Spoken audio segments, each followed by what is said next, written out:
kepada Mbak Ega, disilakan.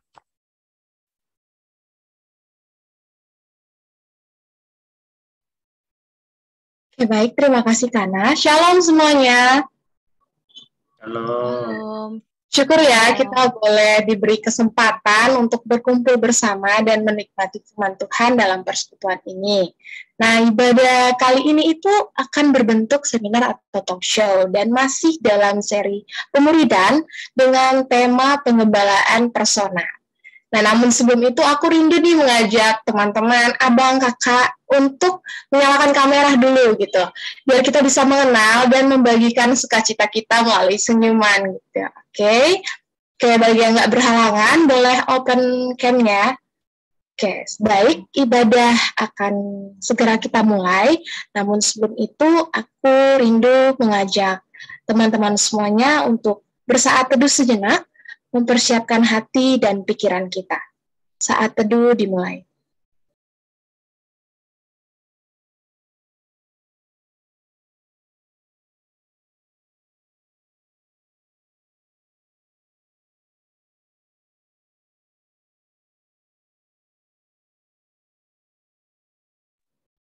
Mari kita bersatu di dalam doa. Bapa, terima kasih, kami bersyukur atas berkat yang Engkau berikan kepada kami, penyertaan yang Engkau beri kepada kami hari ini ya Tuhan. Terima kasih ya Tuhan untuk setiap hati yang rindu untuk mendengar firman-Mu, untuk mengikuti BS pada hari ini ya Bapak. Bapak tolong berkati kami ya Tuhan, berkati hati kami, biarkanlah hati kami boleh dilingkupi Roh Kudus-Mu saja ya Bapa. Kami undang Engkau masuk dalam hati kami ya Tuhan. Fokuskan pikiran kami hanya untuk-Mu saja ya Bapa. Biarlah kami boleh mengerti, mendengar dan melaksanakan firman-Mu nantinya ya Bapa. Bapa, kami juga rindu untuk berdoa untuk setiap device dan jaringan akan kelancaran yang menunjang peribadahan pada hari ini ya Bapak. Bapak, Engkau boleh berkati agar semuanya boleh lancar saja ya Bapak.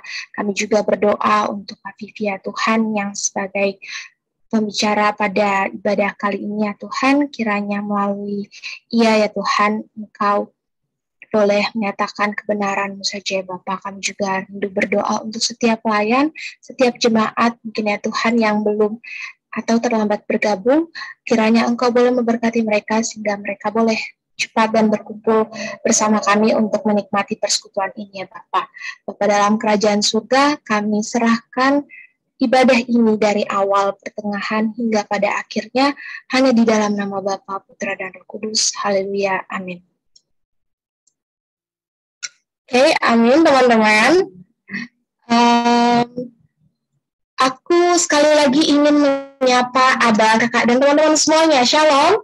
Apa kabarnya nih hari ini? Nah, boleh ya, boleh melalui chat di Zoom ataupun reaksi terbaiknya gitu. Apa kabarnya hari ini? Senang kah? Bahagia atau gimana nih? Kan? Oke. Ya, oh baik. Puji Tuhan ya, baik. Oke. Puji Tuhan, puji Tuhan. Nah, aku berharap ya, semoga kita semuanya itu dalam keadaan baik ya, walaupun jika ada beberapa dari kita yang sedang mengalami pergumulan, tapi aku percaya bahwa Tuhan selalu menyertai kita dan Ia selalu memelihara kita, dan kasih dan rahmat Tuhan itu tak pernah berhenti.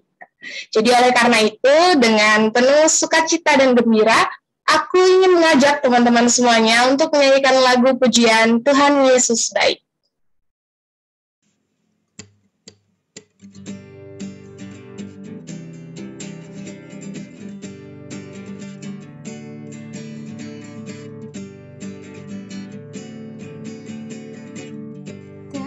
Kesudahan kasih setia-Mu Tuhan, selalu baru rahmat-Mu bagiku. Hari berganti hari, tetap kulihat kasih-Mu, tak pernah berakhir di hidupku. Tuhan Yesus baik, sungguh amat baik, untuk selama-lamanya. Tuhan Yesus baik. Yesus baik, sungguh amat baik, untuk selama-lamanya Tuhan Yesus baik. Tiada berkesudahan kasih setiamu Tuhan, selalu baru rahmat-Mu bagiku. Hari berganti hari, tetap kulihat kasih-Mu, tak pernah berakhir di hidupku. Tuhan Yesus baik, sungguh amat baik, untuk selama-lamanya. Tuhan Yesus baik, Tuhan Yesus baik, sungguh amat baik, untuk selama-lamanya. Tuhan Yesus baik, untuk selama-lamanya, dari selama-lamanya sampai selama-lamanya. Tuhan Yesus baik.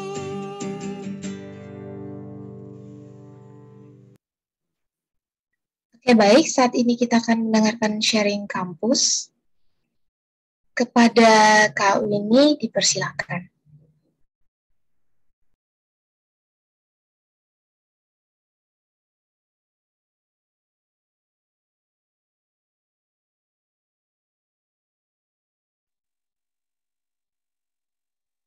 Oke. Shalom, selamat sore kakak abang dan teman-teman yang diberkati oleh Tuhan. Sebelum aku sharing, apakah suaraku kedengaran dengan jelas? Oke. Hari ini aku sangat bersyukur kepada Tuhan. Aku bisa dikasih kesempatan untuk sharing kampus hari ini. Mengenai sebelum aku sharing nih keadaan PMK di kampusku, izinkan aku memperkenalkan diri. Perkenalkan, nama aku Winnie Angelina, biasanya dipanggil Winnie. Aku dari Universitas Borobudur, angkatan tahun 2020, jurusan psikologi. Mengenai keadaan PMK di kampus, memang ini sesuatu yang sangat menyedihkan sebenarnya, karena memang di kampus PMK-nya sedang vakum sudah 2 tahun lamanya, dan salah satu alasannya itu karena pandemi kemarin. Info terakhir yang aku terima adalah karena kesibukan masing-masing pengurus, yang aku juga nggak tahu alasannya kenapa, dan karena kesibukan itu membuat mereka belum menggerakkan kembali PMK di kampus. Karena wadah ini nggak ada di kampusku, jadi aku ingat betul setahun yang lalu, aku inisiatif untuk cari PMK pusatnya gitu loh. Aku ingat banget September akhir tahun 2021, aku DM IG Perkantas. Waktu itu aku minta tolong untuk carikan PKK. 1-2 hari setelah aku DM, aku dikontak pesan sama salah satu Perkantas. Waktu itu masih Kak Ayuni. Jadi Kak Ayuni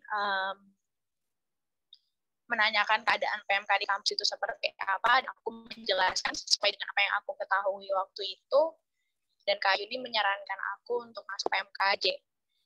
Dan hampir setahun bersama PMKJ, izinkan aku mengucapkan banyak terima kasih ke teman-teman yang menerima aku dengan baik. Aku sangat berarti aku benar-benar go di persekutuan ini.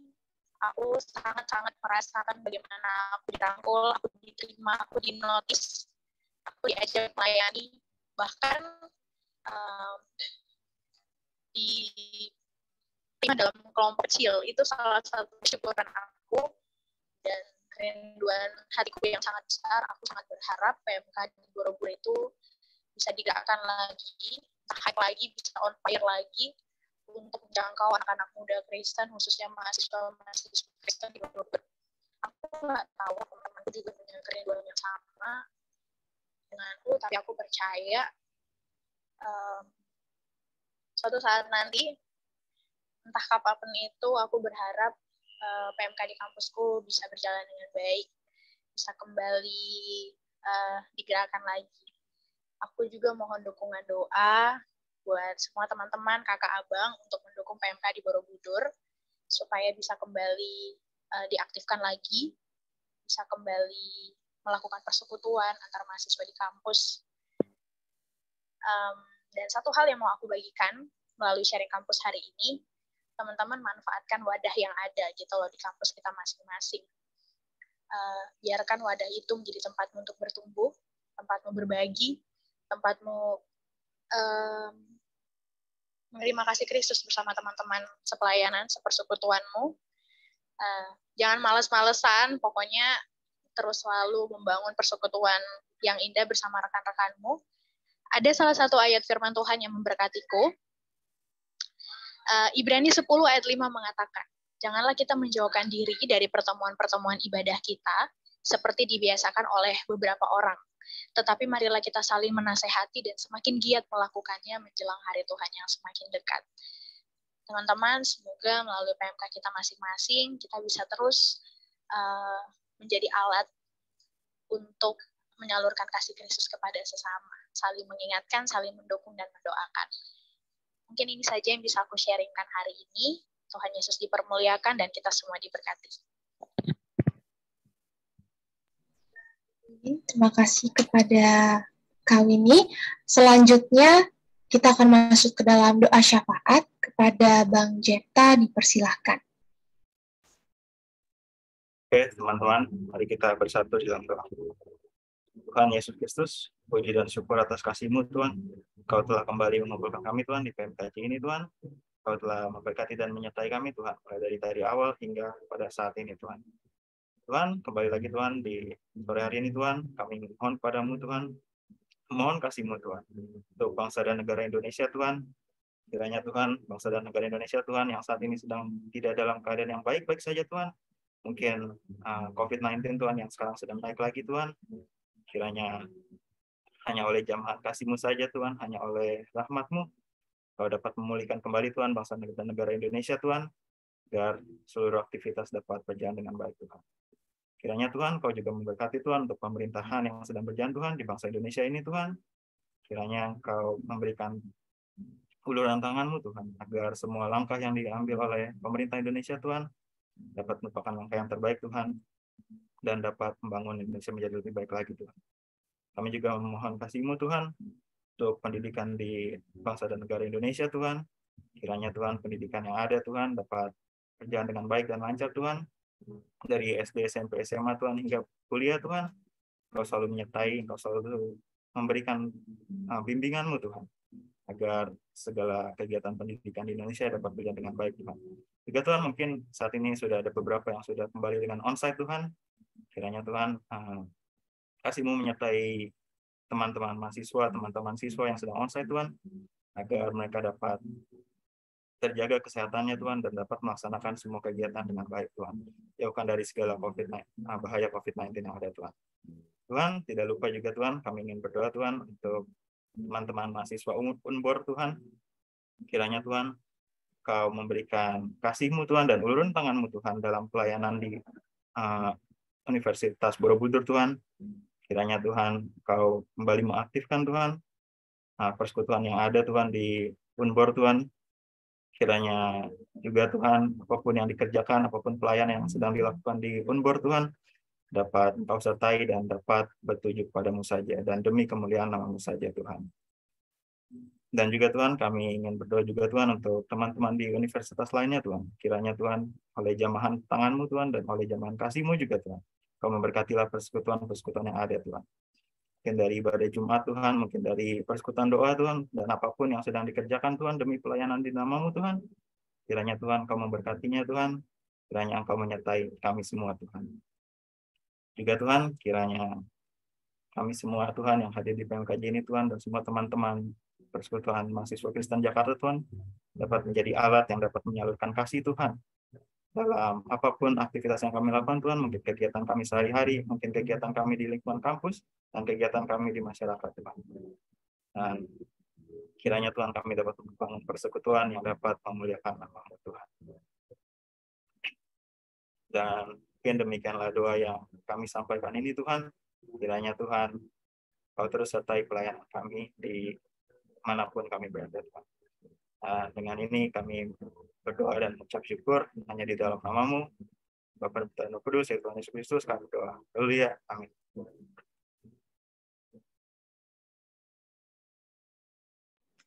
Amin. Baik, terima kasih kepada Bang Jeta yang sudah boleh membawakan kita dalam doa syafaat.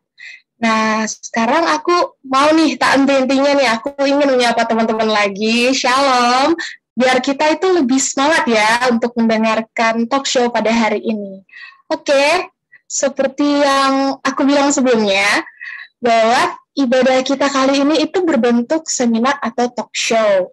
Nah, sekarang aku nih lagi semangat banget dan gak sabar untuk mendengar materi hari ini, yaitu tentang pengembalaan personal. Gitu. Tapi sebelum itu, aku mau memperkenalkan diri terlebih dahulu sebagai moderator. Perkenalkan, namaku Ega Mumu, dari PKN STAN Angkatan 2019. Nah, saat ini, yang namanya kalau talk show, tentunya aku nggak sendiri dong. Dan oleh karena itu, aku ingin mengundang salah satu kakak kita yang menjadi pembicara pada hari ini. Ya, kakak yang akrab dipanggil Kak Vivi, yang saat ini melayani sebagai staf perkantas. Shalom Kak Vivi. Shalom. Halo Kak. Halo. Oke Kak, sebelum lebih lanjut nih ya, pasti teman-teman juga rindu nih untuk mengenal Kak Vivi yang tidak hanya sekedar nama. Mungkin Kak Vivi boleh perkenalkan diri terlebih dahulu secara singkat, biar teman-teman di sini juga boleh semakin mengenal Kak Vivi. Ya, aku alumni dari FMIPA UI, angkatan udah lama banget, 85. Aku staf perkantas. Ya. Udah Oke, ya? Kak, iya, oke Kak. Terima kasih ya Kak Vivi, senang banget nih pasti teman-teman bisa mengenal Kak Vivi. Nah, Kak, aku hari ini semangat banget nih Kak untuk mendengarkan materi Kakak nih pada hari ini yang terkait pengembalaan personal gitu, pengembalaan personal. Mungkin sebelum kita lebih lanjut lagi nih, ada beberapa pemaparan yang mungkin Kak Vivi sampaikan terkait dengan esensi pengembalaan personal. Kepada Kak Vivi, waktu dan tempat dipersilakan. Mari kita berdoa. Ya Tuhan, kami berdoa kiranya Engkau berkenan untuk menyatakan firman-Mu kepada kami, dan kiranya Engkau juga menolong kami mengingat-ingat betapa indahnya Tuhan menggembalakan hidup kami, sehingga itu menjadi kekuatan bagi kami untuk bisa menggembalakan setiap domba yang Tuhan percayakan kepada kami secara personal maupun secara komunal. Terima kasih Tuhan, dalam nama Tuhan Yesus kami berdoa. Amin. Ya, selamat sore adik-adik. Aku akan membagikan 2 poin saja. Yang pertama, mengapa penting penggembalaan personal. Yang kedua, bagaimana. Ya. Yang pertama, silakan PowerPoint-nya. Ya, yang pertama ini kenapa pengembalaan personal itu penting? Karena pertobatan dan pertumbuhan rohani itu sifatnya personal. Di dalam Yohanes 3 ayat 3, ketika Tuhan Yesus berbicara dengan Nikodemus, Tuhan Yesus berkata demikian, "Aku berkata kepadamu, sesungguhnya jika seorang tidak dilahirkan kembali, ia tidak dapat melihat kerajaan Allah." Ya, jadi di sini kita melihat bagaimana Tuhan menggunakan orang ketiga tunggal ya. Aku berkata kepadamu, sesungguhnya jika seorang tidak dilahirkan kembali, ia tidak dapat melihat kerajaan Allah. Ya, jadi setiap orang yang tidak dilahirkan kembali, ya, itu tidak dapat melihat kerajaan Allah. Jadi boleh menyimpulkan bahwa dapat mengalami kelahiran kembali itu sifatnya personal. Jadi tidak bisa karena orang tua kita adalah orang yang beriman sungguh kepada Allah, maka dengan sendirinya anaknya pun demikian. Tidak, ya. Jadi pertobatan sejati itu keputusan pribadi. Orang tua dan lingkungan kita bisa memberikan pengaruh, tetapi tetap keputusan pribadi itu yang menentukan apakah dia mau percaya sungguh-sungguh atau tidak kepada Tuhan Yesus. Kemudian dalam Yohanes 15 ayat 2, ketika Tuhan bicara tentang metafora pokok anggur dan ranting, Tuhan Yesus berkata demikian kepada murid-muridnya, setiap ranting padaku yang tidak berbuah, setiap ranting padaku yang tidak berbuah dipotongnya, dan setiap ranting yang berbuah dibersihkannya supaya ia lebih banyak berbuah. Dari metafora ini kita bisa melihat bahwa Kristus itu mengerjakan pertumbuhan itu secara personal, ya. Setiap ranting padaku yang tidak berbuah, setiap, ya, itu kalau tidak berbuah dipotong, dan setiap ranting yang berbuah dibersihkannya. Setiap ranting yang berbuah dibersihkannya. Ya, jadi Tuhan mengerjakan itu personal, setiap ranting. Ya, jadi tiap-tiap ranting itu dibersihkan oleh Tuhan. Dan tiap-tiap ranting yang tidak berbuah dipotong. Jadi Tuhan mengerjakannya itu personal demi personal. Ya, jadi pertobatan dan pertumbuhan rohani itu sifatnya pribadi. Itulah alasan kenapa penggembalaan personal itu penting, supaya kita bisa memastikan apakah anak-anak kelompok kecil kita atau jemaat yang kita layani itu benar-benar sudah mengambil keputusan untuk percaya dan mau bertumbuh atau tidak. Ya, jadi itu alasan yang pertama. Kemudian alasan yang kedua, dalam 1 Tesalonika 2 ayat 11, sekalipun Rasul Paulus itu adalah seorang rasul yang sangat sangat rajin berkhotbah, ya, kemana-mana, ya, ke kota-kota dia berkhotbah. Lalu setiap hari dalam hari Sabat dia masuk ke sinagog, bila diberikan kesempatan dia memberitakan Injil di sana, atau dia waktu di Athena, ya, dia juga memberitakan firman secara massal. Namun Rasul Paulus juga adalah rasul yang melakukan pelayanan secara pribadi. Dalam metafora yang dia tuliskan dalam 1 Tesalonika 2, dia menuliskan demikian. Di dalam ayat 11, kamu tahu betapa kami seperti bapa terhadap anak-anaknya, telah menasehati kamu dan menguatkan hatimu seorang demi seorang. Ya, seorang demi seorang. Jadi dalam pelayanan kepada jemaat, Paulus juga melakukan penggembalaan secara pribadi. Ya, dia mengilustrasikan dirinya sebagai bapa dan jemaat sebagai anak-anaknya. Dan salah satu bentuk pelayanan yang Paulus lakukan adalah menasehati seorang demi seorang, menguatkan seorang demi seorang. Ya, jadi aku pikir, ya, sampai di Efesus muncul pemimpin-pemimpin yang tangguh, ya, kemudian di Filipi juga muncul pemimpin demi pemimpin, itu tidak terlepas dari pelayanan pribadinya Paulus kepada tiap-tiap mereka yang mungkin berpotensi ya.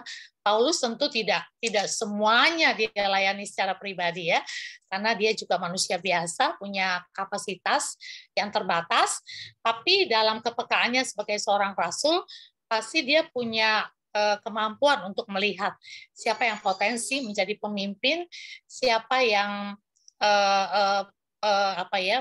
punya potensi untuk jadi leader. Nah, mungkin orang-orang inilah yang dia kuatkan seorang demi seorang, yang dia nasihati seorang demi seorang, ya. Dan selebihnya itu nanti tugas daripada para pemimpin dan penatua yang telah ditetapkan.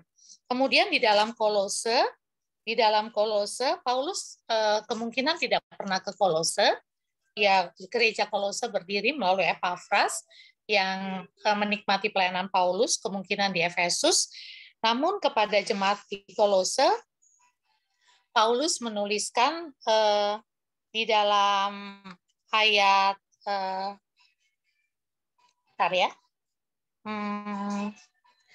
PowerPoint selanjutnya boleh digeser nggak? Oke.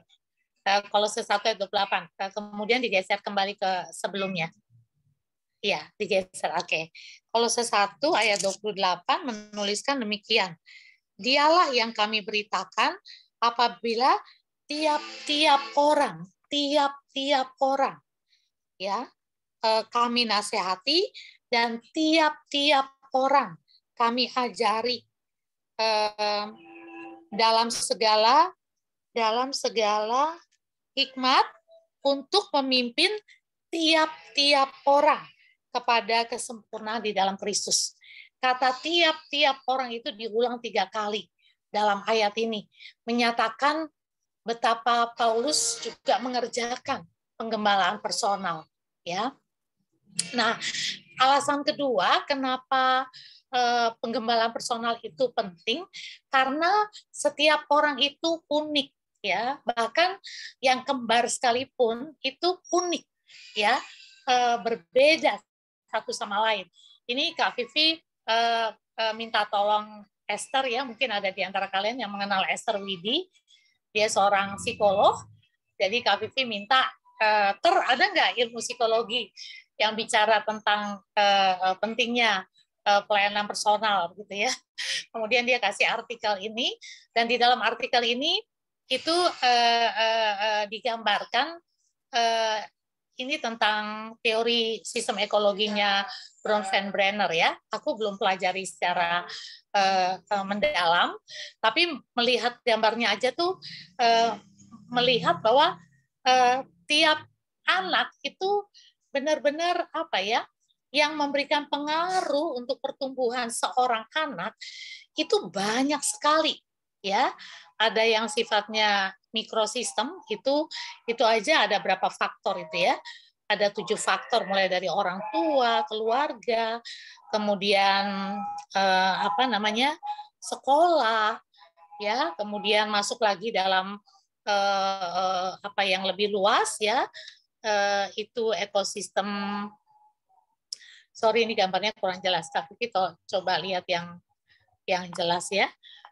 Kemudian masuk dalam yang berikut itu ekosistem itu keluarga yang lebih luas, tetangga-tetangga yang lebih luas, kemudian dikatakan parents economic situation, jadi situasi ekonomi orang tua juga bisa memberi pengaruh pada pertumbuhan anak, mass media, kemudian social services and healthcare, ya, itu kemudian ada lagi di atasnya, itu attitudes and ideologies of the culture.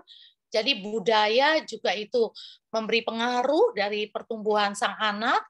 Dan yang terakhir itu kronosistem, itu perubahan lingkungan yang terjadi. Mungkin salah satu contohnya adalah COVID ini, ya. Jadi itu memberikan pengaruh yang sangat luar biasa. Jadi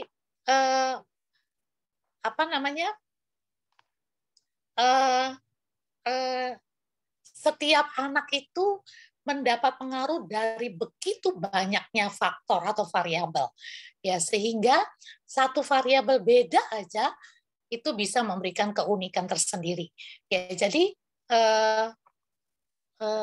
boleh di ini PowerPoint-nya, tulisannya nggak kelihatan. Ya, jadi adik-adik, kenapa penggembalaan pribadi itu penting? Karena setiap orang itu unik, ya. Jadi setiap jemaat itu unik, setiap AKK itu unik, ya. Walaupun sama-sama dari Papua, punya culture yang mirip, tapi tetap kalau ditelusuri satu demi satu itu beda banget, gitu ya. Nah, aku coba membayangkan, tapi ini bayanganku ya, bayanganku.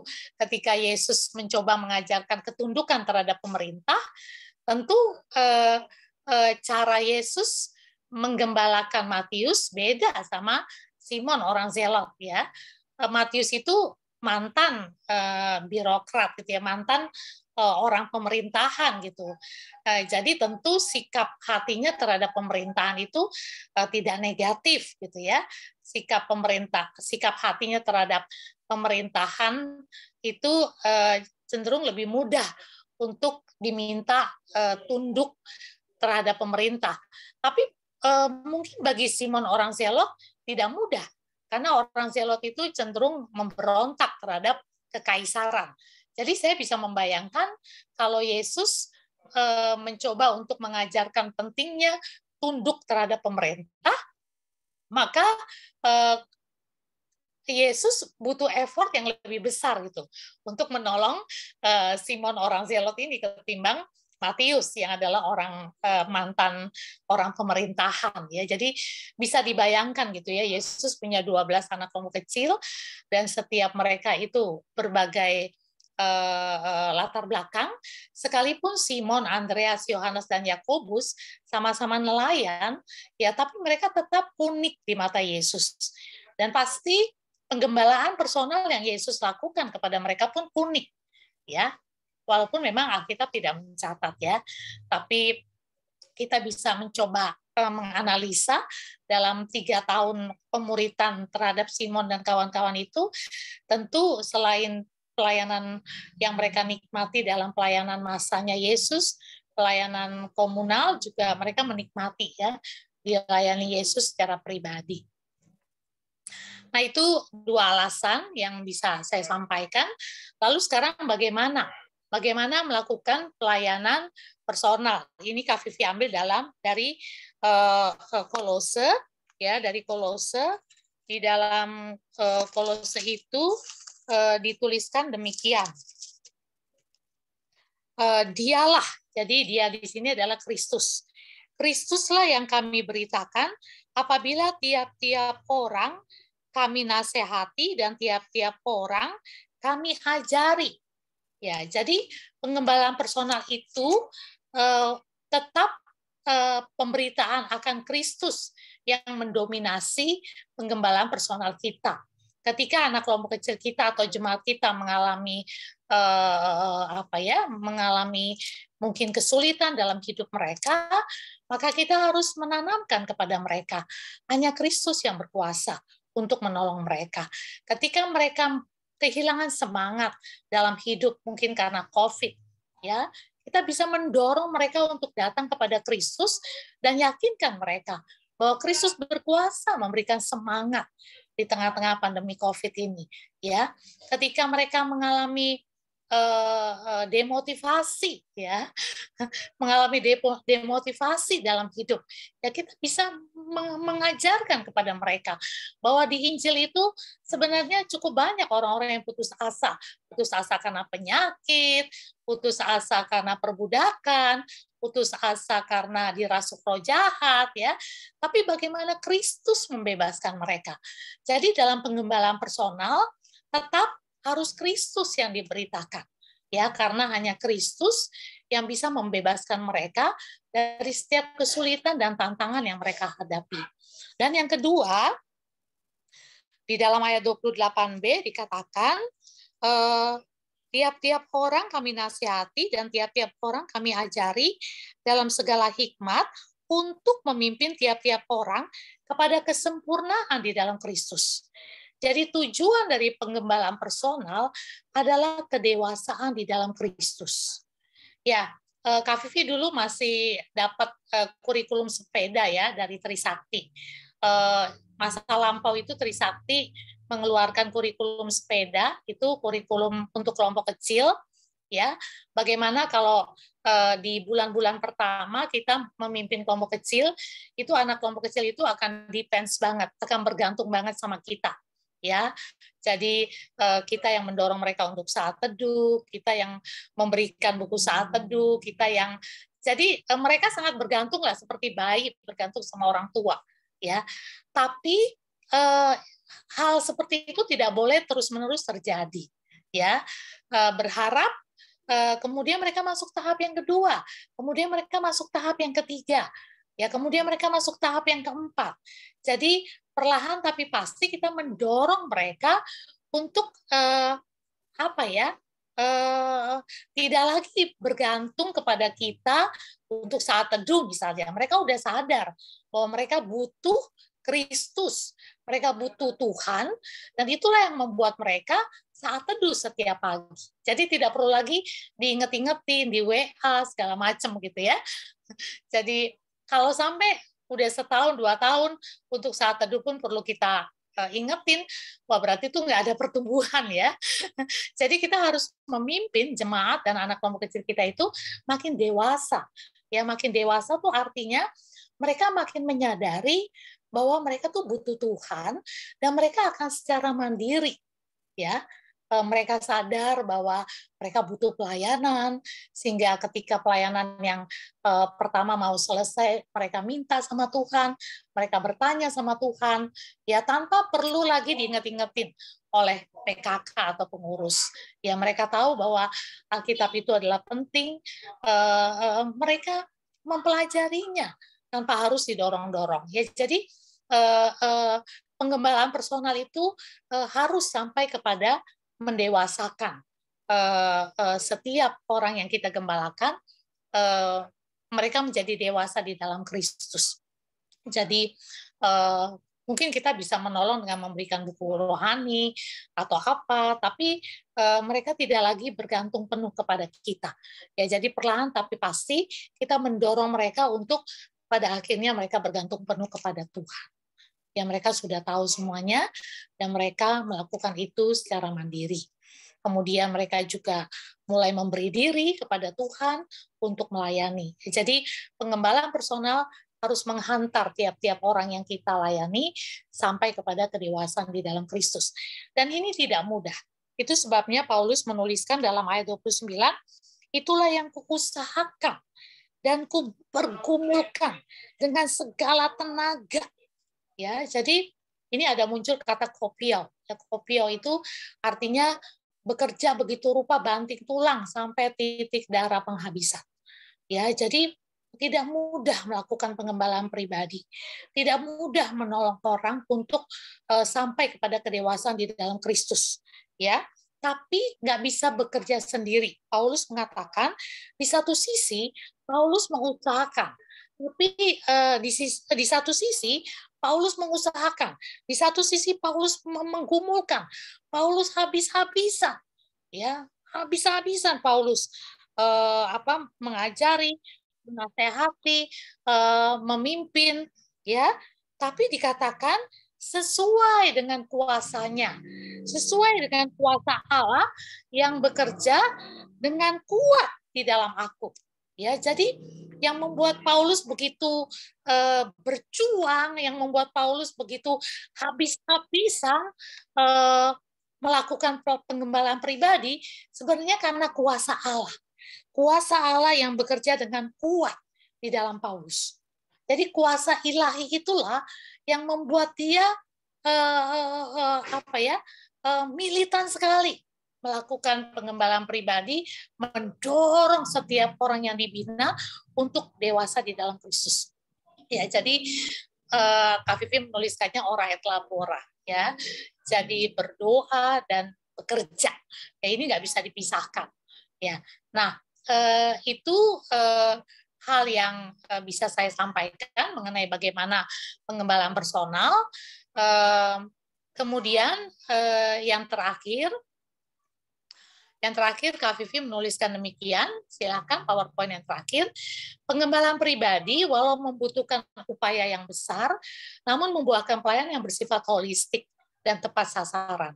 Karena ketika kita melakukan pengembalaan pribadi, kan kita akan bertanya banyak hal kepada adik-adik itu ya, baik lewat telepon, lewat WA dan segala macam itu kita usahakan. Tadi pagi apa menjelang siang ya Kak Vivi lupa ya. Kak Vivi kan punya kebiasaan buka status Facebook, status Instagram dari adik-adik kelompok kecilku gitu ya. Nah tadi pagi aku buka salah satu status anak kelompok kecilku, si Pasca, dan dia tulis begini, kurang lebih ya Kak Vivi nggak ingat persis, tapi kurang lebih si Pasca nulis begini, banyak hal yang aku mau ceritakan, tetapi apa ya dia bilangnya, tetapi aku hanya mau mengatakan I'm fine gitu ya. Kurang lebih seperti itu ya adik-adik ya, kurang lebih seperti itu. Nah, waktu Kak Vivi baca statusnya, wah Kak Vivi tergelitik nih untuk ada apa ini? Banyak yang mau diceritakan, apa ini? Ya akhirnya Kak Vivi telepon dia. Aku bilang, Pasca, apa itu banyak hal yang mau diceritakan? Ayo cerita sama Kak Vivi gitu ya. Akhirnya dia cerita ya, ternyata ada pergumulan dengan kuliahnya ya, dan juga ada pergumulan-pergumulan lainnya. Ya, jadi memang sebagai PKK, sebagai pengurus kita memang harus kepo ya. Harus kepo, rajin membuka status anak kelompok kecil ya. Karena aku nggak tahu ya, nampaknya orang muda sekarang punya kecenderungan terbukanya tuh di media sosial begitu ya. Jadi kayak Kak Vivi juga tahu adik kelompok kecilku punya pacar pun dari status Instagramnya. Tinggal di follow up aja dari lewat telepon gitu ya. Jadi pengembalaan pribadi itu penting sekali karena itu menolong pengurus dan PKK untuk bisa mengetahui lebih banyak tentang pribadi-pribadi AKK dan pribadi-pribadi jemaat, sehingga ketika kita tahu lebih banyak, maka kita bisa melakukan pelayanan yang lebih luas ya, yang holistik dan tepat sasaran. Amin.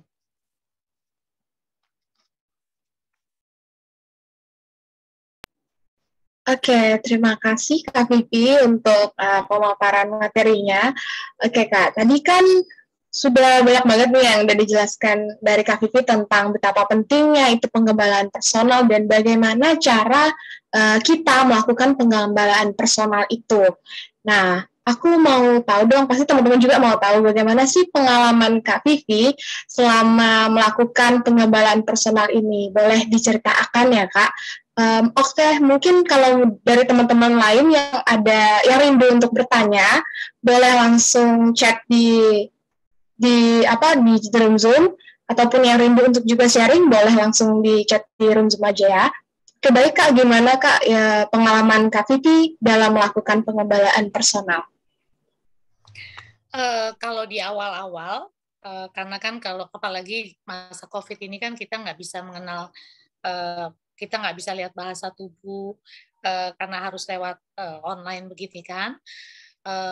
Nah di awal-awal itu karena belum mengenal sama sekali, jadi Kak Vivi sering banget nelponin mereka satu-satu. Terus Kak Vivi kan juga gampang lupa ya orangnya ya. Jadi aku rekam. Kalau telepon biasa kan bisa direkam ya. Kalau WA aku nggak ngerti. Biasanya aku pakai telepon biasa supaya aku rekam. Jadi kalau aku lupa aku dengar kembali gitu. Nah itu setiap orang itu aku telepon seminggu sekali, 2 minggu sekali. Karena Kak Vivi itu pengen kenal. Ya. Tapi ya makin ke sini setelah udah tahu banyak tentang mereka, melihat aja sih kalau memang yang ada kasus berat ya atau sedang punya pergumulan, nah itu biasanya akan Kak Vivi telepon lebih sering ketimbang yang lain. Yang lainnya tuh frekuensinya udah mulai aku longgarin gitu ya. Seperti itu sih, Dek. Oke, Kak. Nah, tadi Kakak bilang kan pasti melalui telepon ataupun chat gitu ya, Kak. Jadi, aku mungkin ingin bertanya, apakah ada waktu tertentu atau kapan sih kita itu harus melakukan penggambalan personal kepada, contohnya misalnya kepada AKK kita ataupun kepada jemaat, antara pengurus atau jemaat ataupun antara PKK atau AKK gitu. Apakah harus sering, misalnya sebulan harus terus-menerus seminggu sekali gitu, atau seperti apa, Kak? Yang tadi aku udah jelasin sih, deh. Kalau di awal-awal itu harus lebih sering ya. Karena kan kita benar-benar dari nol ya, nggak kenal mereka. Kecuali kita kakak kandung mereka. Kalau kakak kandung kan emang udah hidup bersama gitu. Tapi kan kita nggak mengenal mereka. Kita mengenal mereka udah gede gitu. Jadi memang kita harus lebih sering. Sampai titik di mana kita merasa kita udah tahu latar belakang keluarganya, kita udah tahu kecenderungan sikapnya kalau menghadapi masalah, ya pokoknya hal-hal yang dasar-dasar yang penting-penting itu kita udah tahu, ya mungkin bisa dikurangi frekuensinya seperti itu. Dan kapan lagi kita perlu menelpon mereka pada waktu mereka mengalami kesulitan, pada waktu mereka mengalami tantangan, pada waktu mereka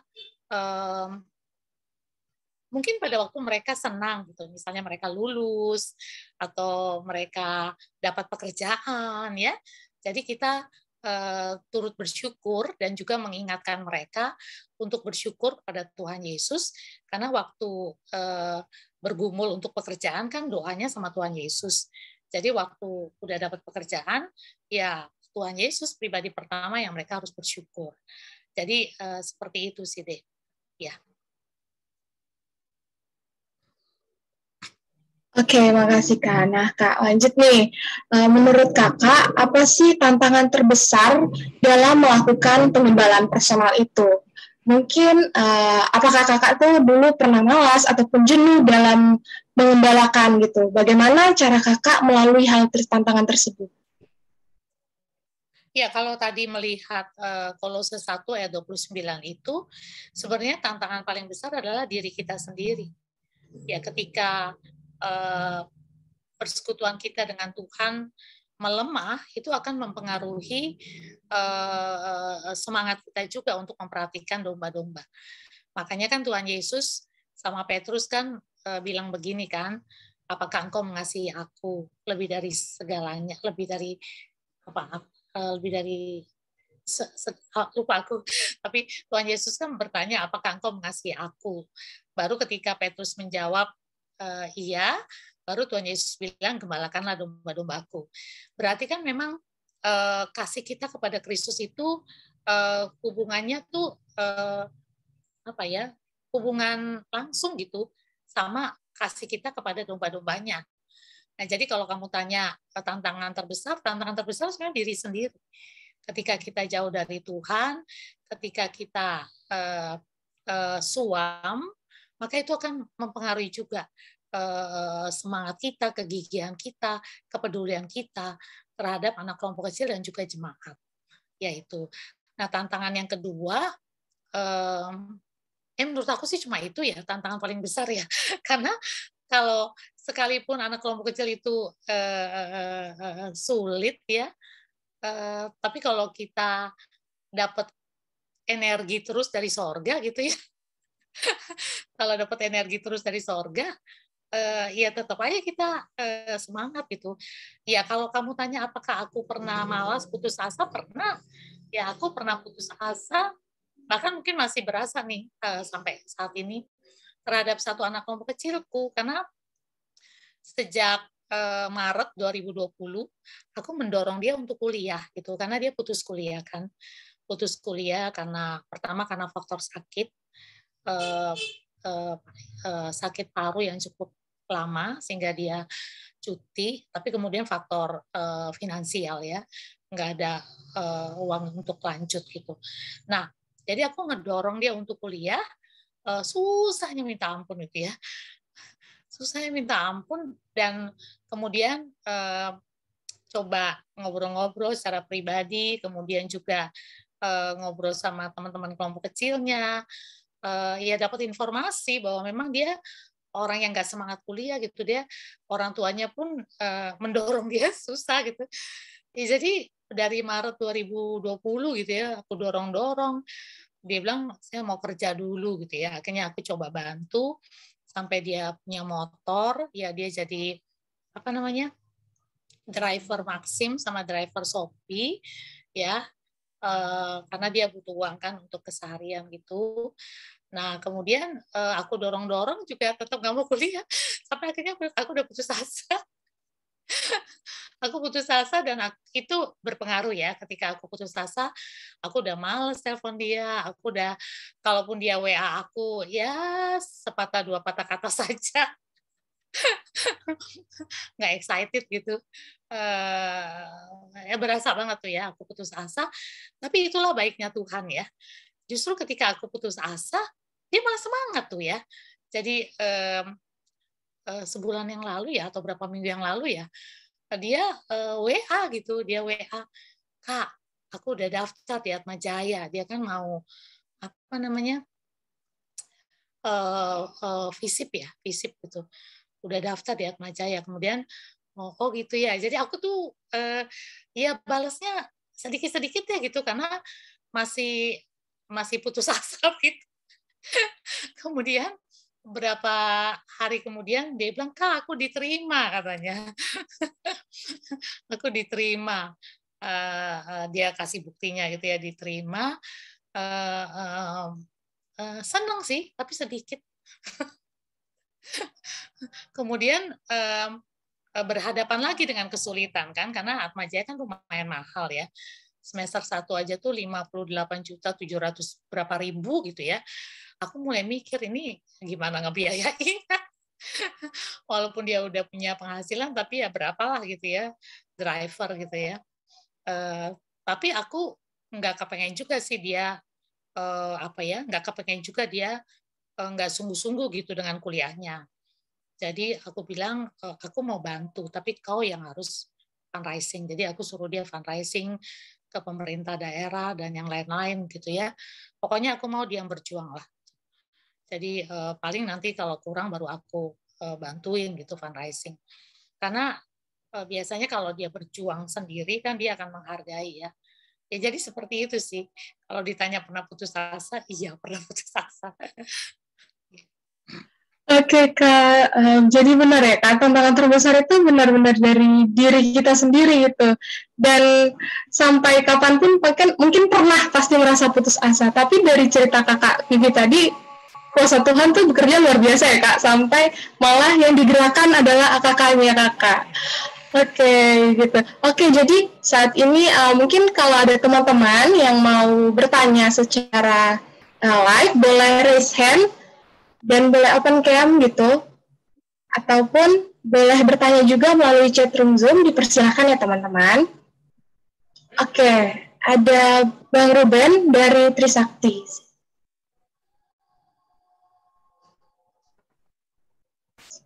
Oke, iya, sore Kak Vivi, ini aku nanya ya, berharap teman-teman lain nanti terpancing untuk bertanya juga. Ada dua Kak, yang pertama kita tahu lah ya, kasih kepada AKK itu berasal dari kasih kita kepada Kristus. Cuma kan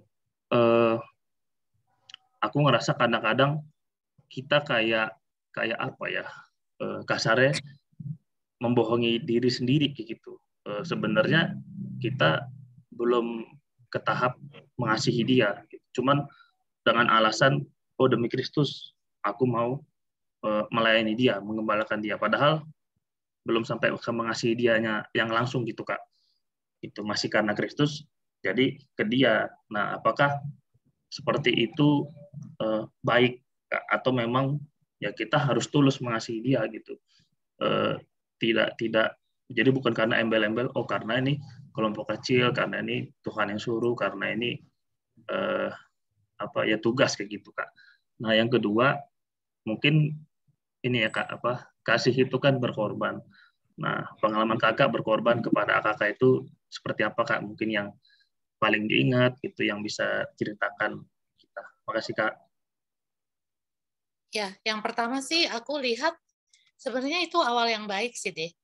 Kita melayani, kita mengasihi jemaat dan anak kelompok kecil itu karena Kristus. Itu awal yang baik. Dan aku percaya sih kalau itu terus kita lakukan dalam anugerah dan waktu Tuhan, kita pasti dapat juga mengasihi anak kelompok kecil ya. Jadi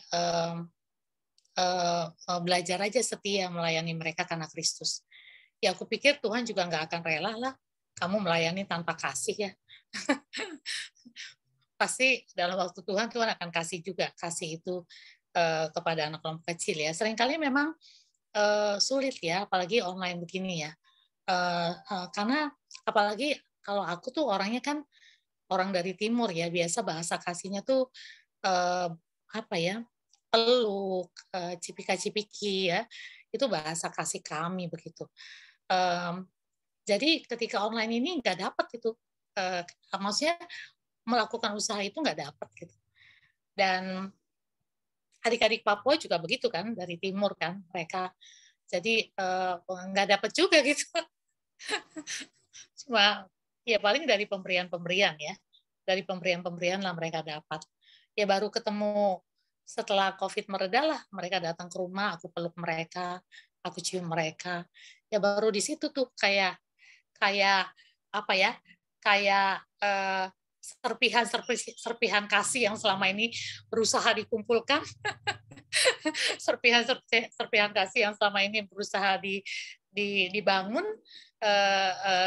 ketika meluk mereka tuh kayak dapat penuh gitu. Dapat penuh gitu ya.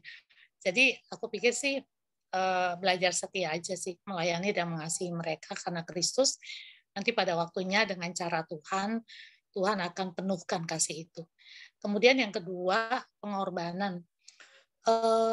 Pengorbanan, ya kalau dibandingin dengan kelompok kecilku yang dulu sih, memang memberikan anak kelompok kecil Papua ini, ya Tuhan memberikan kesempatan yang besar sih untuk aku bisa menolong mereka secara holistik gitu ya.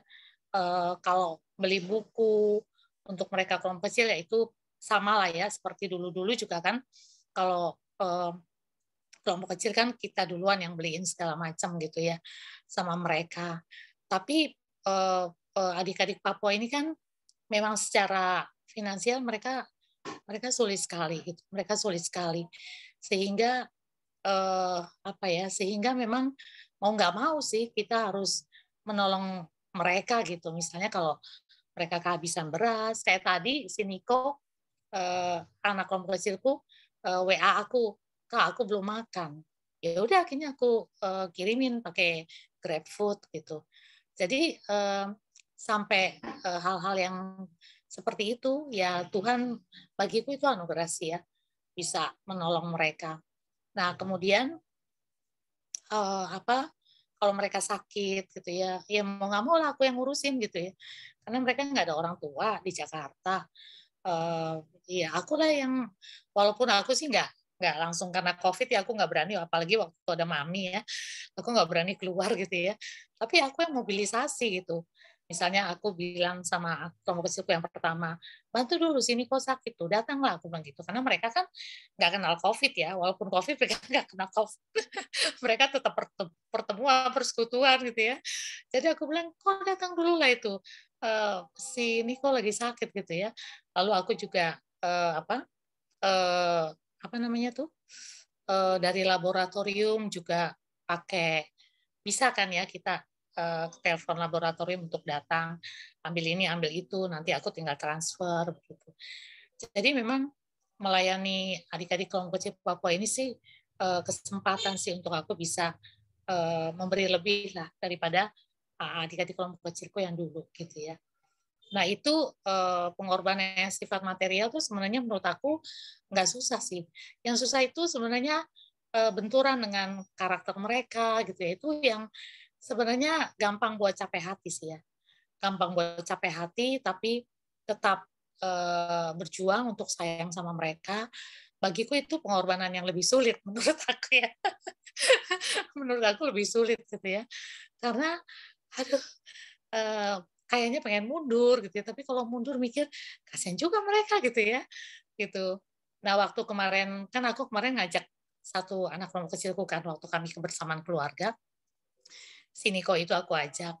Kemudian aku dapat WA lah dari salah satu anak kelompok kecilku yang cuma satu kali ikut kelompok kecil dan sesudah itu nggak pernah ikut kelompok kecil lagi, namanya Lewa gitu ya, dia dari Papua Jayawijaya. Kemudian aku bilang sama Niko, ini nih asrama Jayawijaya kehabisan beras gitu ya. Siapa Kak? Lewa, karena Lewa dulu kan aku dorong si Niko untuk mimpin gitu ya, mungkin karena aku perempuan dia nggak mau, jadi Niko kan aku udah siapin dia untuk jadi pemimpin.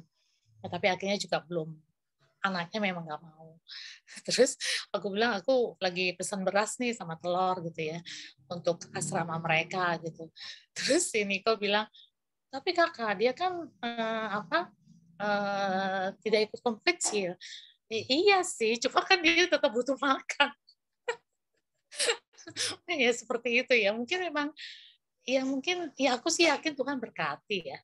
Aku yakin Tuhan berkati setiap pelayanan kasih kita, dan mungkin pada waktunya kali ya Tuhan akan kembalikan dia untuk akhirnya rindu gitu mengenal Yesus yang sebenarnya selama ini memelihara mereka gitu. Begitu sih Ruben. Terima kasih Kak. Oke, baik Kak. Tadi benar, aku suka nih dengan pernyataan Kakak yang bilang Tuhan pasti berkesempatan untuk memberkati setiap pelayanan yang udah kita berikan gitu, atau setiap pelayanan kasih yang sudah kita berikan. Nah, mungkin untuk teman-teman lainnya yang rindu untuk bertanya, boleh menyampaikan pertanyaannya secara chat, atau boleh raise hand nih supaya bisa bertanya langsung ke Kak Vivi-nya. Boleh dipersilakan ya.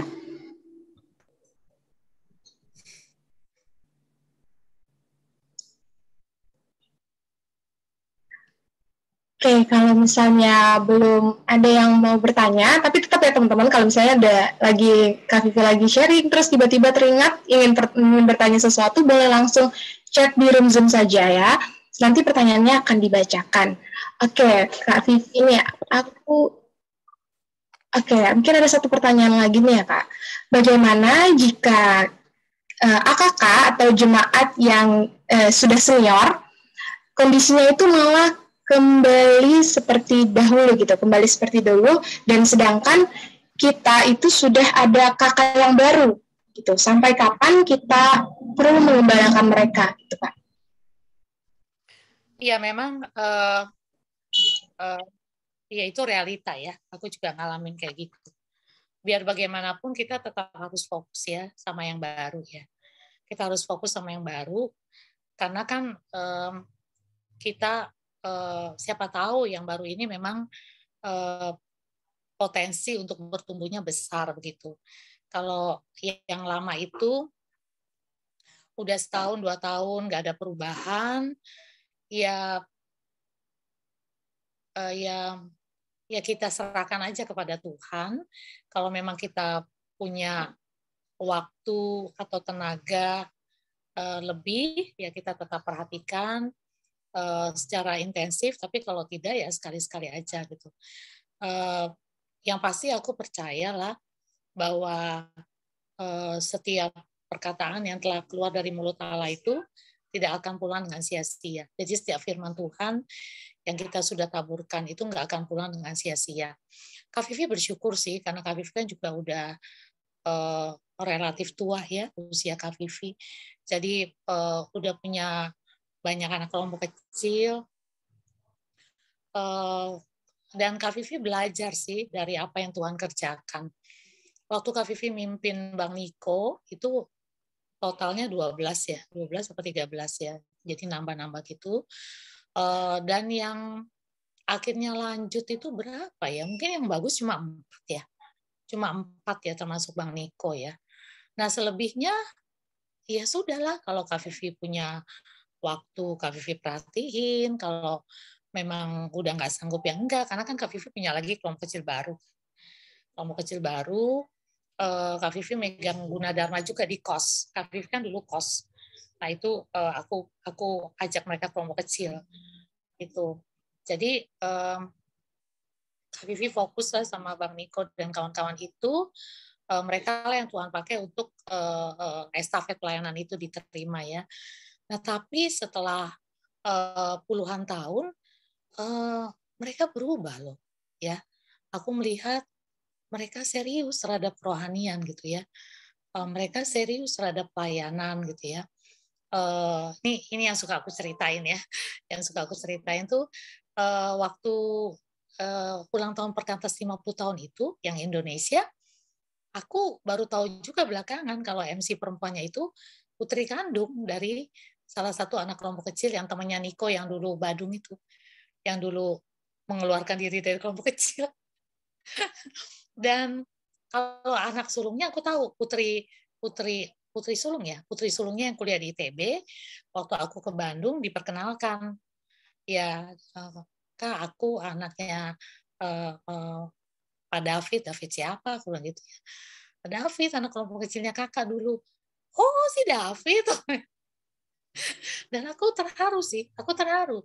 Ternyata dalam perjalanan waktu yang panjang, David itu menjadi orang tua yang mendorong anak-anak kandungnya untuk ambil bagian dalam persekutuan.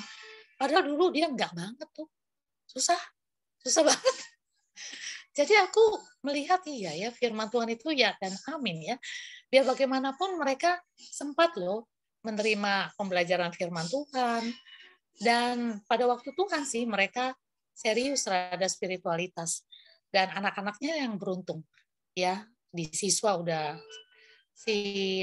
aku lupa namanya Dorothy kalau nggak salah namanya ya, itu dari siswa udah aktif di persekutuan. Lalu bapaknya dulu susah banget, bisa tanya lah sama Bang Niko tuh, termasuk salah satu yang minta keluar dari kelompok kecil. Jadi adik-adik kalaupun mungkin saat ini mereka kelihatan tidak bertumbuh, tapi percaya deh nanti pada waktu Tuhan, pada mungkin bukan di kampus ya, tapi nanti tetap akan terjadi sesuatu yang indah. Ya aduh, sebenarnya ada juga pengalaman-pengalaman lainnya ya yang terkait akan hal ini. Kak Vivi juga sering cerita nih yang tentang ini. Ada anak kelompok kecil dulu di USU ya, itu kedokteran gigi, itu juga nggak serius itu. Nakal sekali perempuan ya. Kerjanya ngerjain PKK aja gitu. Nggak serius gitu kelompok kecilnya.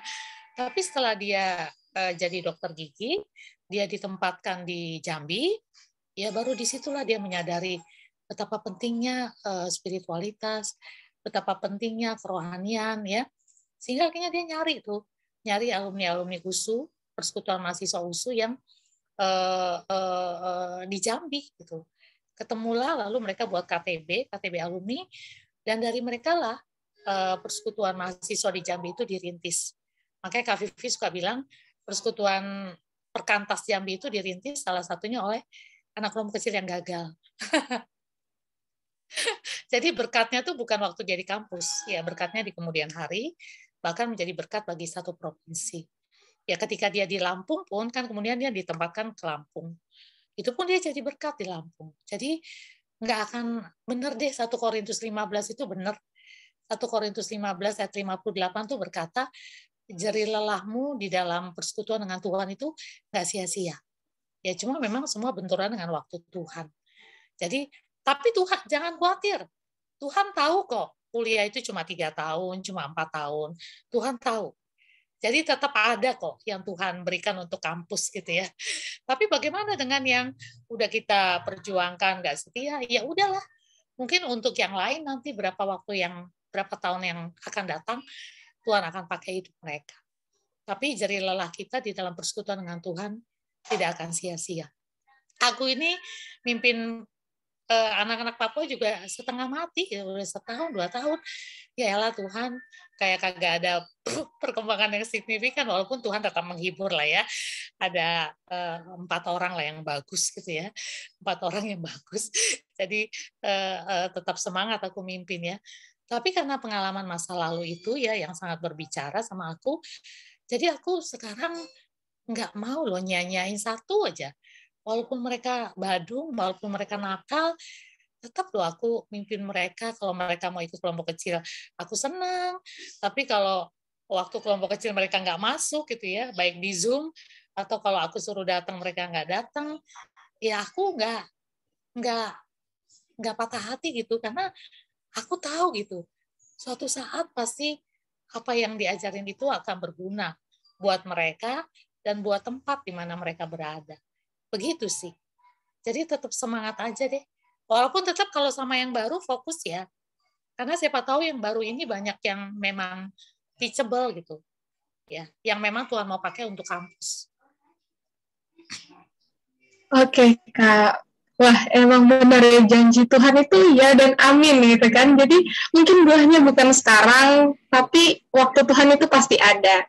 Oke, Kak, ini ada 2 pertanyaan terakhir. Yang pertama dari Bang Lunggiato dari PU Angkatan 2018. Sore, Kak. Mau tanya bagaimana caranya kita tetap memiliki kasih yang murni dan mempraktekkan kasih yang murni terhadap AKK yang tidak mau digembalakan. Minta sama Tuhan. Karena kita kan nggak punya kasih sebenarnya. Ya, yang kasih itu kan Tuhan, kan Allah adalah kasih.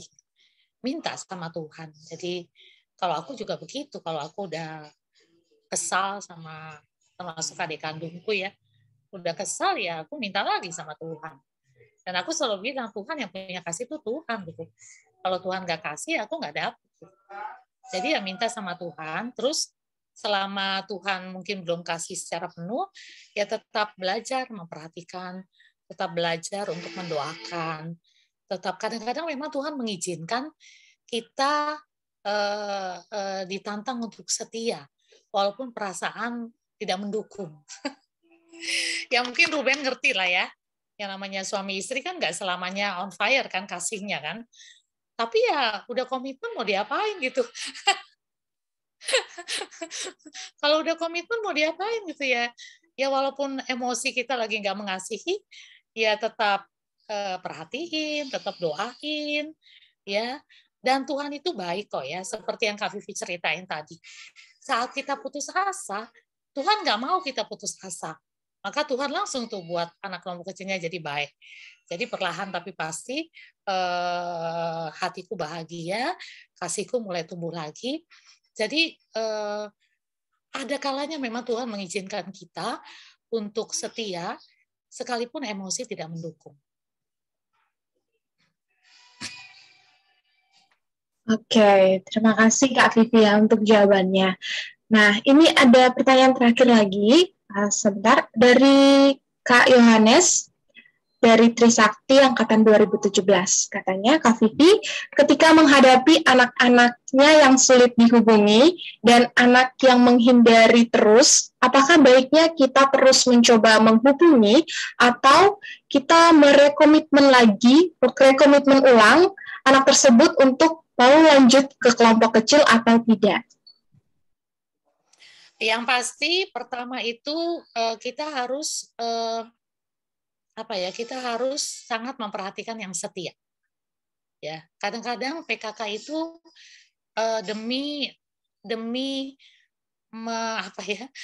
mendorong yang nggak setia jadi setia, mengorbankan yang setia. Kak Vivi nggak setuju. Misalnya udah datang nih 3 orang, tapi mungkin yang 3 nggak datang. Kita nggak boleh loh ngorbanin yang 3 yang udah datang. Kita tetap harus kasih firman. Entah dari saat teduh atau bahannya disedikitin. Kalau Kak Vivi lakukan itu. Jadi berapapun yang datang, kita bahas firman atau masuk bahan, tapi bahannya nggak kuhabisin. Misalnya pendahuluan. Kayak kemarin itu kan kami bahas harta benda dan talenta. Ya, itu masuknya ada yang bolong-bolong, ya udah aku ke satu-satu aja. Jadi tuh satu bab aja aku selesai 5 kali pertemuan. Jadi harta dulu aku bahas, kemudian talenta, satu-satu aja. Jadi aku bahas aja satu-satu, ya. Lalu aplikasinya lebih banyak cerita, ya gitu. Sebenarnya dalam rangka apa? Supaya yang lain kalau besok datang nggak rugi gitu. Tetap ada yang mereka dapat gitu. Jadi Yang pertama, nasihat dari Kak Vivi adalah jangan korbankan yang setia. Ya, jadi berapapun yang hadir, dia harus pulang bawa firman. Ya, pulang bawa firman atau ada materi yang dia dapat. Nah, lalu yang kedua, bagaimana terhadap mereka yang terus-menerus tidak setia dan memang sebenarnya mereka nggak mau kelompok kecil. Ya, kalau kalian masih punya tenaga untuk memperjuangkan, perjuangkan. Tapi kalau udah nggak punya tenaga, ya udah biarin aja. Ya itu udah bagian Tuhan lah. Kayak si Lewa kan. Lewa udah aku nggak ajak kelompok kecil lagi.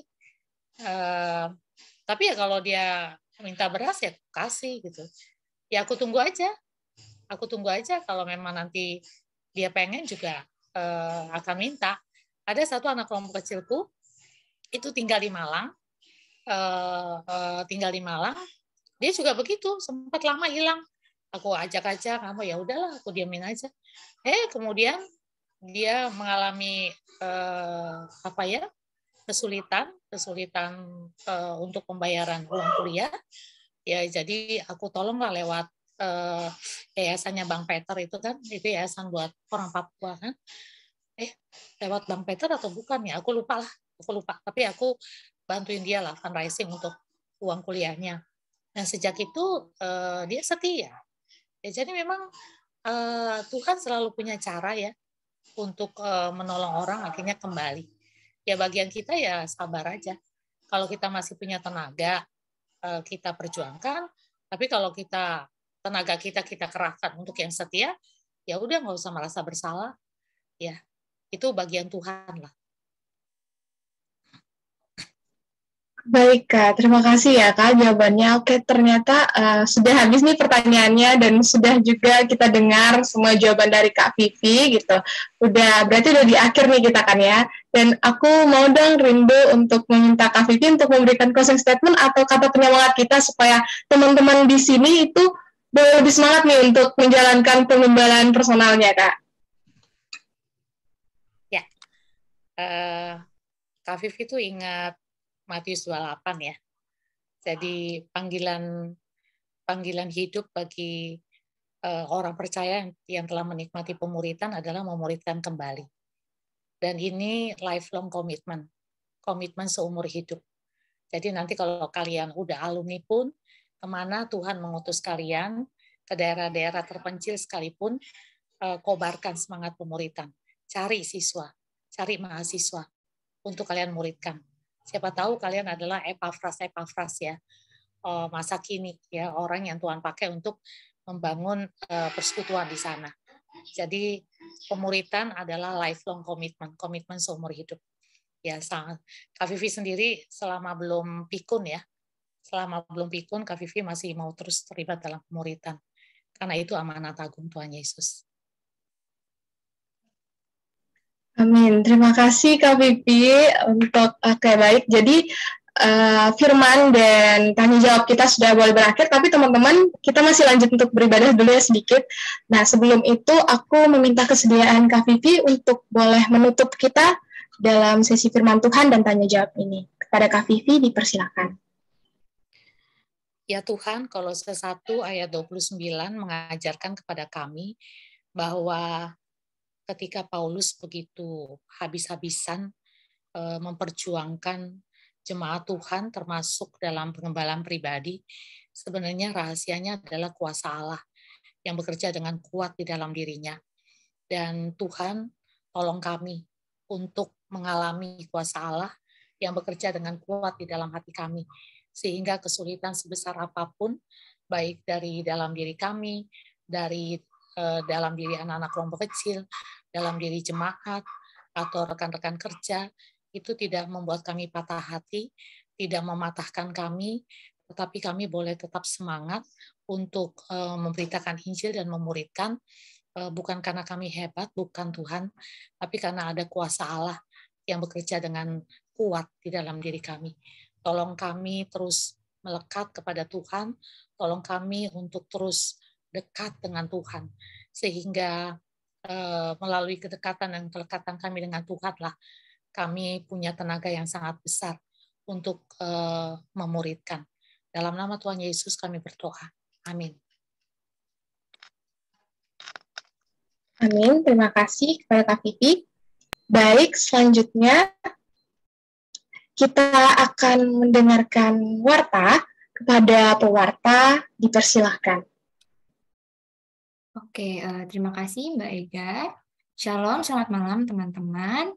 Mari kita bersyukur atas teman-teman yang melayani pada Bible Study hari ini. Ada Kak Flaviana Tagu sebagai penyaring kita, ada MC, Kak Ega dari PKN STAN 2019, ada singer Claudia dari Mustafa 2020, pemusik ada Bang Yohanes dari Trisakti 2017, Asher saya sendiri dari Kana PKN STAN 2019, Slider ada Mariska dari PKN STAN 2019, sharing kampus ada Winnie dari Borobudur Angkatan 2020, dan pendoa syafaat ada Bang Jifta dari Bisnus 2020.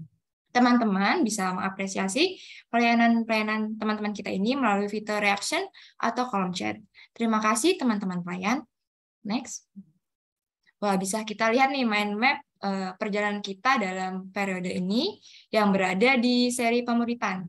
Kita sudah belajar bersama Kak Vivi mengenai penggembalaan personal, dan minggu depan Bible Study akan hadir kembali bersama Bang Alex. Jadi kita akan belajar dan bersekutu bersama mengenai dinamika dan planning kelompok kecil. Jadi jangan lupa untuk hadir dan mengajak teman-teman pengurus lainnya ya. Next. Dan PMKJ juga menyediakan nih tautan Linktree yang berisi rekaman dan materi BS kita. Jadi mungkin teman-teman yang ingin merefresh kembali materi atau sempat terlewati untuk mengikuti Bible Study, tetap bisa menikmati materi-materi sebelumnya. Gak hanya itu, terdapat buletin Nehemia di mana kita bisa membantu teman-teman kita dengan mendoakan pokok doa yang terdapat di buletin Nehemia. Selain itu, jangan lupa juga untuk mengikuti IG PMKJ, dan ada juga nih channel YouTube Perkantas. Jangan lupa ya untuk di-subscribe. Next. Oke, dalam rangka merayakan Hari Kemerdekaan nih, teman-teman, mari bersekutu bersama dalam agenda doa puasa bersama. Hari Sabtu tanggal 20 Agustus berlokasi di Gereja Anglikan Jakarta jam 10 sampai jam 13.00 WIB. Akan ditemani oleh Kak Juni Kesegara sebagai pembicara. Jadi jangan lupa ya dicatat tanggalnya. Ada hot news nih. Jadi bahwa mulai bulan September di BSPMKJ di tiap hari Selasa kita akan membahas kitab Hakim-Hakim secara online. Lalu akan ada PMKJ onsite di tiap hari Kamis, minggu kedua untuk teman-teman yang tinggal di daerah pusat, barat, dan timur. Dan di hari Kamis minggu keempat untuk teman-teman yang tinggal di daerah selatan. Nah, di hari Kamis ini kita akan membahas bareng-bareng kondisi khusus berkaitan dengan manajemen PMK yang tidak dibahas di hari Selasa. Untuk tempat atau lokasi akan diinfokan kembali ya. Jadi, jangan lupa di-set reminder-nya, diajak teman-teman pengurus lainnya. Oke, sekian warta hari ini. Aku kembalikan ke Mbak Ega. Terima kasih. Baik, terima kasih, Kana. Menjadi penggembala memang bukanlah suatu hal yang mudah. Namun, bukan berarti kita tidak dapat melakukannya. Kita tidak mampu mengerjakannya sendiri. Itu semua hanya karena kuasa Tuhan. Tuhanlah yang mampu, yang akan menyertai kita. Melayani Tuhan berarti berbicara tentang menyerahkan seluruh hidup kita hanya untuk-Nya. Tuhan sudah terlebih dahulu untuk mengasihi kita, dan kini saatnya kita yang menyebarkan kasih-Nya. Kiranya Tuhan boleh memampukan kita untuk mengambil bagian dalam misi Tuhan melalui persekutuan dan menjadi saluran damai-Nya. Biarlah hidup kita bersaksi akan luar biasanya kasih Tuhan. Mari nyanyikan lagu ini.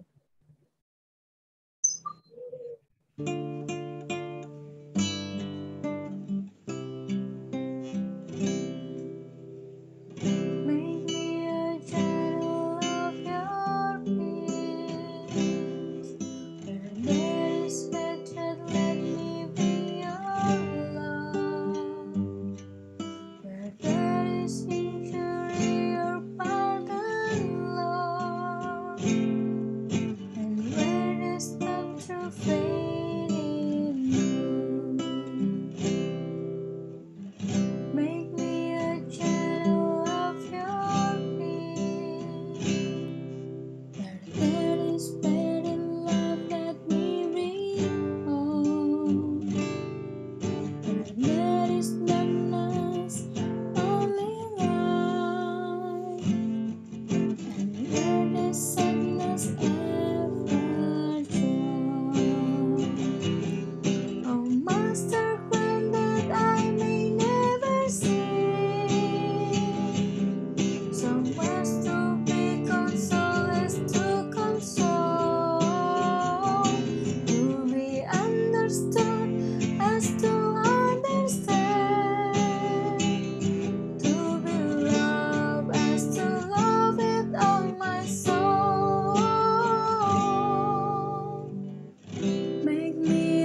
of that we receive,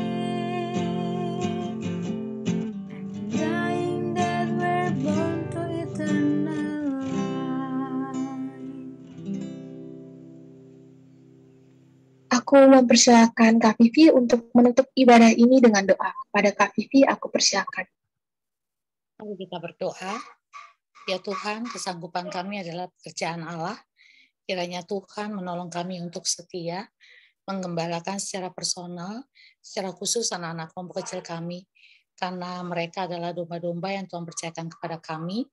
Tolong kami untuk tidak putus asa, dan kalaupun kami mengalami putus asa, Tuhan mengaruniakan sesuatu untuk kami boleh kembali mengasihi. Tuhan, kami sungguh berdoa kiranya tema pada sore hari ini benar-benar boleh menjadi tema yang kami alami, sehingga berbahagialah jemaat yang kami layani, berbahagialah adik-adik kelompok kecil yang kami layani. Terpujilah nama Tuhan kekal selamanya. Dalam nama Tuhan Yesus kami berdoa. Amin.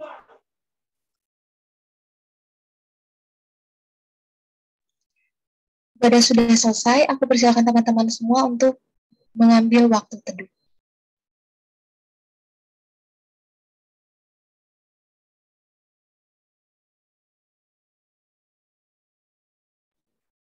Waktu teduh selesai.